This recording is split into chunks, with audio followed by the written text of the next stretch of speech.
निशाने पर है। अरे आप मेयर पे क्यों जा रहे हैं? उन्होंने तो स्पष्ट कहा है, चाहे दरगाहें हैं, चाहे मस्जिद है, चाहे मंदिर है, चाहे कुछ है, सरकारी जमीन पर बनाए तो हटेगा। आ नहीं सकता साहब, सरकारी जमीन पर है तो हटेगा। आप ये बताइए कि जांच होनी चाहिए कि नहीं होनी चाहिए? जालिम लोग हो आप। जांच होनी चाहिए कि नहीं होनी चाहिए? जुल्म कर रहे हो आप मुसलमानों पे। चिल्लाने से कुछ नहीं होगा। अच्छा, तो वक्फ बोर्ड के लिए समाजवादी पार्टी सामने आ जाती है और राम मंदिर पर सवाल खड़ा करती है।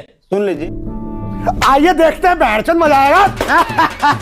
अजहरी साहब, ये तो रिपोर्ट आई, सर्वे हुआ और उसमें ये जो सामने आया है, ये 1669 में से 548 प्रॉपर्टियां सरकारी थी, लेकिन उन पर भी वक्फ ने कब्जा कर रखा है। अब इस रिपोर्ट पर आप क्या कहेंगे? देखिए, रिपोर्ट आई है, उसकी जाहिर है बहुत अच्छे से जांच करके रिपोर्ट सामने आई होगी इस दौर में।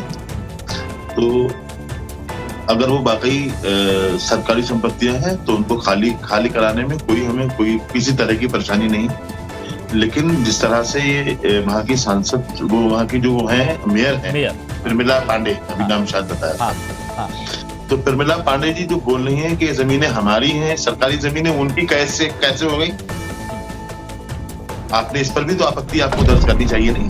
वो कह रही थी सरकारी जमीनों को हमारी जमीन बोल रही थी, ये जमीन हमारी है, हम इनको खाली कराएंगे। प्रशासन में है ना सर, वो तो प्रशासन में है, वो तो ये कहेंगी ना, वो ये थोड़ी ना कहेंगे कि मेरी पर्सनल है, कि रजिस्ट्री प्रमिला पांडे के नाम से है। देखिए, वो पूरी तरह से मुसलमानों की मुखालफत में लगी हुई है कानपुर की सरजमीन पर। सब जानते ही योगी जी ने हाथ रख रखा उन पे, और ऐसे लोग कुछ भी कर सकते हैं कहीं भी। अभी जांच हुई है, मतलब आप सीधे बग बोर्ड को खत्म करिए ना। आप तो खत्म करने तैयारी आप कर रहे हैं, खत्म करिए। क्यों आप पड़े पीछे? रोज सरकार को बोल दीजिए, दरगाह लिए घूम रहे हैं करबला आपके। आप लोग चिट्ठी लिख के सरकार को बोल दीजिए कि हम लोग कहते हैं कि वक्फ बोर्ड खत्म कर दीजिए, सरकार कर देगी। आप लोग इनिशिएट कर दीजिए, खत्म कर दीजिए, कदम बढ़ाइए। आप लोग खत्म करिए, मुसलमानों को निकाल के फेंकिए भारत से। अरे ऐसी कैसी बात कर रहे हैं आप? आइए, आपका स्वागत है, लेकिन अवैध कब्जा करेंगे, अंधेरगर्दी करेंगे तो वो तो गलत होगा ना। आपके पास कौन सी ऐसी जांच की वो एजेंसियां हैं जो योगी जी के मातहत नहीं है? और सब जानते हैं योगी जी चाहते हैं कि मुसलमान बेयारो मददगार हो जाए। योगी जी हमको सिखा रिया है, योगी जी ने खुद कहा है कि दो तरह की बात, देखिए दो तरह की बात कर रहे हैं अजहरी साहब, दो तरह की बात कर रहे हैं। पहली बात आप कह रहे हैं कि अगर 1669 में से 548 प्रॉपर्टी सरकारी निकली है और आपने कहा कि जांच हुई है और उसके बाद निकली है तो सही है, उसको खाली कर दिया जाएगा। और फिर आप ये बोल रहे हैं कि नहीं, ये तो गलत जांच हो रही है, मुसलमानों को टारगेट किया जा रहा है। भाई, आप लोगों ने कब्जा किया होगा तभी तो ये निकला है। जांच की है, ये बड़ी अच्छी बात कही आप। कई ऐसी जगह भी हैं जहां पर आपका स्वामित्व नहीं होता, वक्फ बोर्ड का नहीं होता, लेकिन फिर भी कोर्ट में लड़ते हैं ना। तो यहाँ पर ये 548 प्रॉपर्टी के दस्तावेज दिखाइएगा, ले जाइएगा, उसमें क्या दिक्कत नहीं है ना? अरे धार्मिक स्थल बने हुए हैं जो पहले से, आप उनको टारगेट कर रहे हो, ये कहाँ की बात हुई?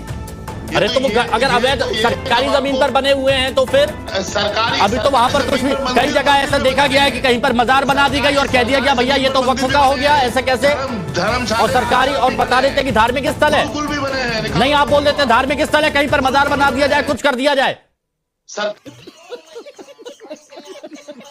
कि भारत की संपत्ति को वक्फ अपनी पर्सनल संपत्ति कैसे बता सकती है? बस ये बताइए प्लीज। वक्फ भारत से अलग है क्या? अरे तो अंधेरगर्दी चलेगी? नहीं तो अंधेरगर्दी चलेगी। भारत का नहीं है? बता दिया कि अजहरी साहब का जो घर है वो वक्फ का हो गया। क्यों? पुरातत्व विभाग भारत का नहीं है, पुरातत्व विभाग भारत का नहीं है, केवल वक्फ भारत का है, केवल वक्फ भारत का है। अरे आप अजहरी साहब जानिए, लूट की पॉइंट क्या, उनका पॉइंट क्या सुनने दीजिए, पॉइंट क्या? हाँ बोलिए। वक्फ बोर्ड से को क्या आप भारत से अलग कर रहे हो? नहीं, अलग नहीं कर रहे, और ये लेकिन अवैध कब्जा करेंगे जगह जगह पर, तो वहां पर कहा जाएगा ये गलत है, वहां पर कहा जाएगा ये अंधेर कर दी है, और आप लोग कहते हैं फिर मुसलमानों को यहाँ पर शोषित किया जाता है। चीटिंग करता है तू, चीटिंग करता है तू।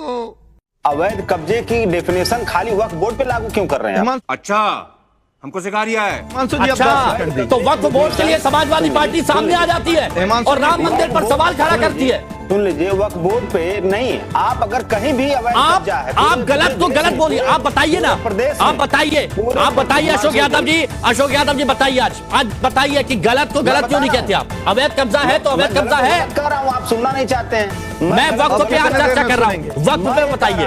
सुन लीजिए, मैं ये कह रहा हूँ किसी भी जगह पे किसी भी सरकारी जमीन पर किसी का भी कब्जा हो, हाँ। चाहे वो अडानी का कब्जा किसी हो, के चाहे नाम अंबानी का पर कब्जा अडानी हो, जब आप चाहे- बोलते हैं तो सुन वक्फ लीजिए, क्यों नहीं बोल पाते? किसी का भी कब्जा हो। वक्त मैंने बोलने कहा- में जुबान सिल जाती है क्या? बस ये बताइए, मैंने जब आप कहा- अडानी बोलते हैं, राम मैंने मंदिर कहा- बोलते हैं ना, राम मंदिर मैंने बोलते हैं ना, कहा- अडानी बोलते हैं, तो वक्त क्यों नहीं बोलते? बिल्कुल बस बोलते ये हैं। बताइए।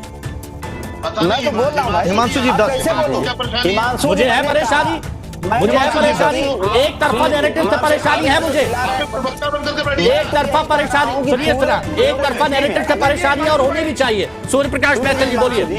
हाँ सर, सबको मौका देता हूँ, लेकिन मैं हिम्मत रखता हूँ, गलत को गलत कहूंगा। मैंने ये भी कहा कि अगर कहीं पर मंदिर का कब्जा है, हिमांशु जी समाजवादी पार्टी के चरित्र को बताऊंगा, 10 सेकंड में समाजवादी। एक जवाब देने दीजिए। सुनिए, मैं स्पष्ट कहता हूं, अगर कहीं पर मंदिर की तरफ से कब्जा है या किसी हिंदू का अवैध कब्जा है, तो वो भी अवैध कब्जा होगा।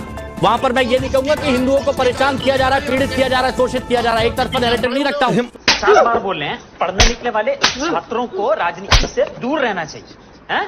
अबे पढ़ाई लिखाई में ध्यान लगाओ, IAS बनो और देश को संभालो। 9 लाख एकड़ में से 9 लाख एकड़ में से ये 548 हटा लीजिए। अरे एक मिनट बैठे साहब, डाउन करिए ना, डाउन करिए। 9 लाख एकड़ में से ये 548 हटा लीजिए और उसके बाद अलग अलग राज्यों में, अलग अलग शहरों में जांच करवा लीजिए। वो दरगाहें, मस्जिदें वहाँ की जो मेयर है उनके निशाने पर है। अरे आप मेयर पे क्यों जा रहे हैं? उन्होंने तो स्पष्ट कहा है, चाहे दरगाहें हैं, चाहे मस्जिद है, चाहे मंदिर है, चाहे कुछ है, सरकारी जमीन पर बनाए तो हटेगा। आ ही नहीं सकता था। सरकारी जमीन पर है तो हटेगा। आप ये बताइए कि जांच होनी चाहिए कि नहीं होनी चाहिए? ये शब्द ही अपने आप में बहुत डरावना है। अच्छों को ये हिला देता है। आपको इन्हीं के एक बहुत बड़े नेता हैं असदुद्दीन ओवैसी, उनका एक स्टेटमेंट कोट कर रहा हूं। सितंबर 23, 2024 को उन्होंने एक जनसभा में बोला था कि उत्तर प्रदेश में 1,25,000 से ज्यादा वक्फ प्रॉपर्टीज हैं और उन 1,25,000 वक्फ प्रॉपर्टीज में से 1,11,000 वक्फ प्रॉपर्टीज के पास में अपने कागज ही नहीं है कि वो जस्टिफाई कर सके कि ये प्रॉपर्टीज वक्फ से संबंधित है और ये प्रॉपर्टीज जो है किसी ने वक्फ की है, किसी सलीम ने, किसी शादाब ने, किसी मौलाना ने। इसका अर्थ ये है कि वो जमीनें जो है वो कब्जा करके बनाई गई। अच्छा, हमारे यहाँ ऐसा ही होता है।